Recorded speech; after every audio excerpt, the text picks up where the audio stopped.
Okay, so as we approach the basics of ribbon embroidery, we did talk about the fact that there is a double cloth, and in some cases with a large area, you'll want to baste it with an uneven running stitch so that your longer stitches are to the back and your shorter stitches are to the front, and that it is held this is very tight and it won't move around. I'm not even seeing where my basting stitches are to the front, which is fine. They will be removed anyway as you do your work. They should be lightly done so that it will hold everything from bubbling.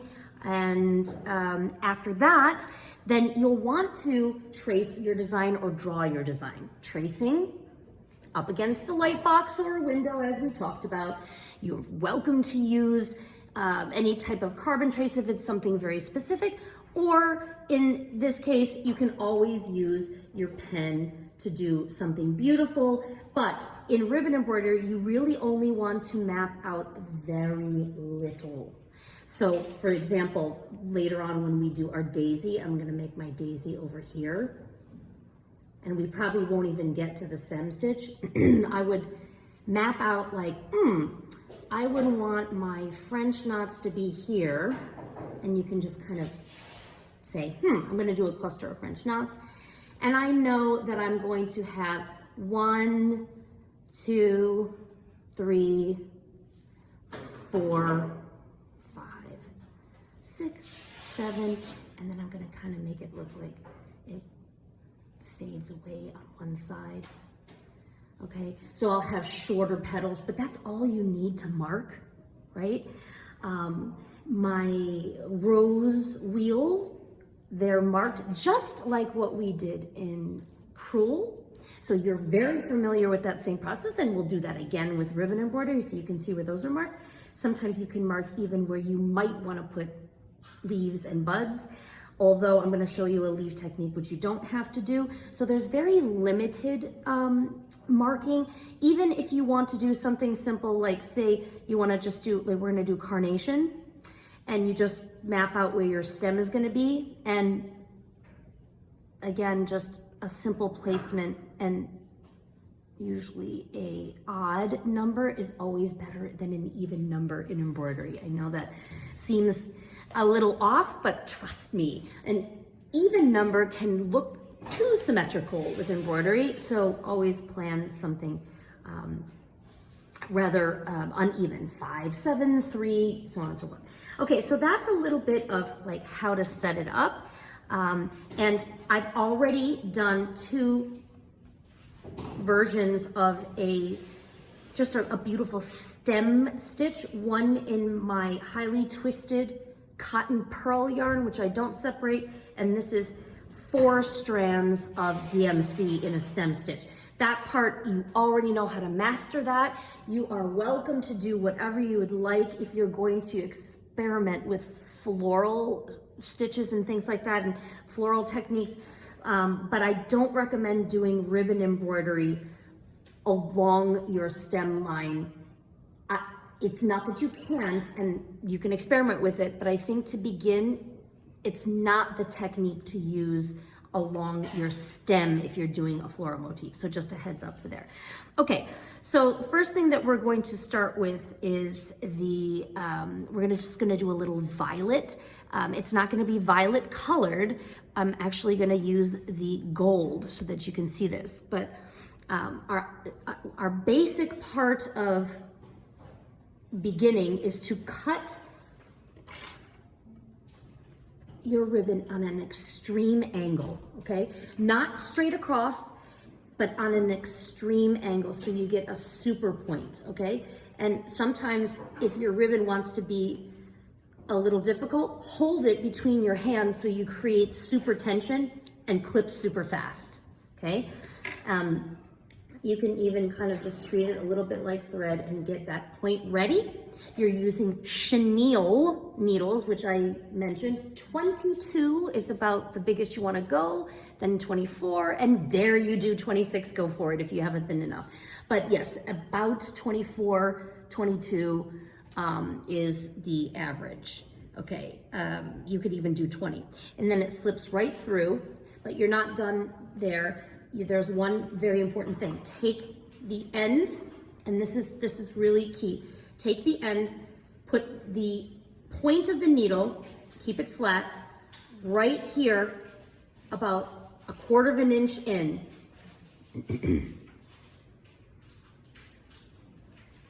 And pull on the long part of the thread.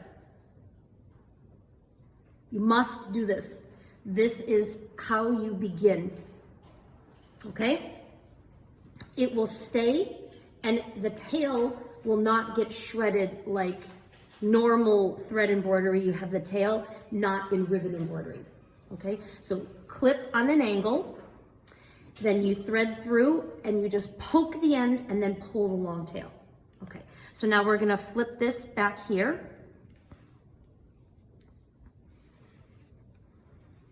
And we're going to see, where do we want to start? I'm going to do over here.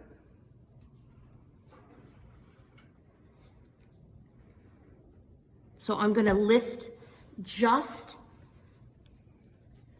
a little bit of the backing fabric. And you want to make sure that you just go through. This needle might be a little thick, okay. And you will fight with it a little bit. This is what ribbon embroidery is, a little tough, especially if you're backing fabric. This might be on the tad thin side. And then catch the end, just like what you did at the beginning. Catch the end.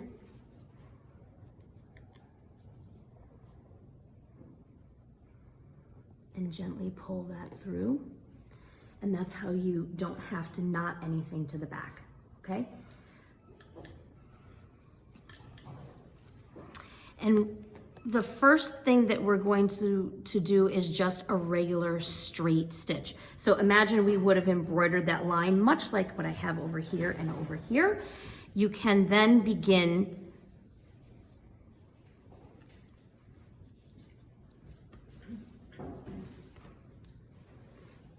and I have brought with me a really marvelous tool, which is I call it a mellor. I've also heard it pronounced differently, mellor. And you're gonna use something which could also be the side of your pin to play with the ribbon so that you get a delightful little pleat, or at least that it's flat, okay? And when you go back down to do your first stitch, you just wanna play with it so that it has a direction. It's an intentional direction. And a straight stitch is the most basic form of the ribbon stitch. And you'll definitely want to keep either a pin or a laying tool or a mellor, and just practice keeping things nice and even and controlled for where you want the pinch or the pleat or the definition of the line. So in this case, we are going to just be doing just the running stitch or a straight stitch, but we're minding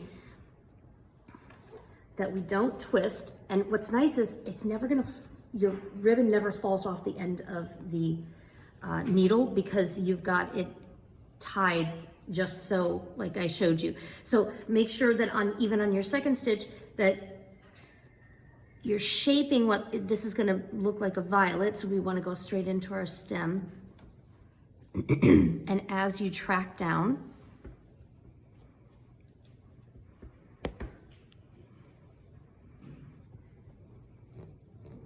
you can use your fingers, or I love using this. Do you see how you can create a little tension there? Do you see what happens? And then you pull it away. Never ever pull tightly. Ribbon embroidery is usually very much about keeping the tension that you want for the effect that you want. So you would go, see how I keep a little bubble and I'm just smoothing it out? And then you just go all the way down. I would probably go about halfway down, and then I'm gonna create some on the other side. We're not gonna do a complete violet. And you will, depending on the size of your needle and your ribbon, have to work with, not fight, work with your cloth, because this is very different than the other embroidery that we've done where the needle just passes so smoothly through. It's not the case here. You number one have to mind the direction of the ribbon, and you also have to manage the needle passing through the two layers. So you would keep doing this up the other side, planning your stitches. And you could, for this, I could have put dots so that this has synergy.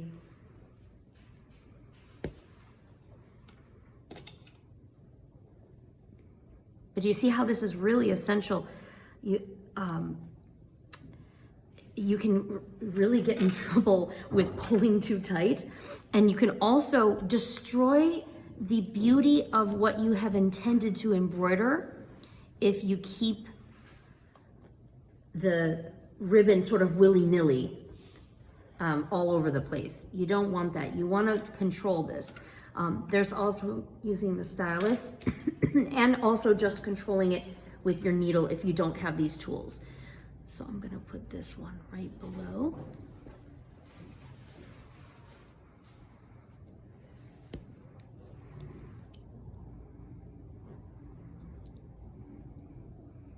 Do you see the difference between having, I don't know if you can see this if you look real close, having the pinched pleat underneath versus on top? And you can control that by either using the back of your needle or controlling it as it goes down with something as a barrier in between. So you can really manipulate that as beautifully as you want. Okay, so, and a violet color would have been a really good idea in this case, but that is the most simplest form of the ribbon stitch, which is just basically a running stitch, but working with either a mellor or a stylus or another needle to control the flatness or the fullness of the ribbon going down your stem or whatever is your intended direction. And you feel free in ribbon work to pull out and readjust as you go. That is very, very important to do that. And then if you were finished with this, say you had done a whole section, much like we started, you're going to pass again, either wrapping around the thread, like I have this example here, or passing through the backside of the fabric. You don't have to wrap around any other ribbon, but you pass it just exactly the way you came into it. As I do prefer going along the stem line. If you have done a stem stitch or any kind of decorative thread embroidery, you could pass through, and that is the way to tie it off.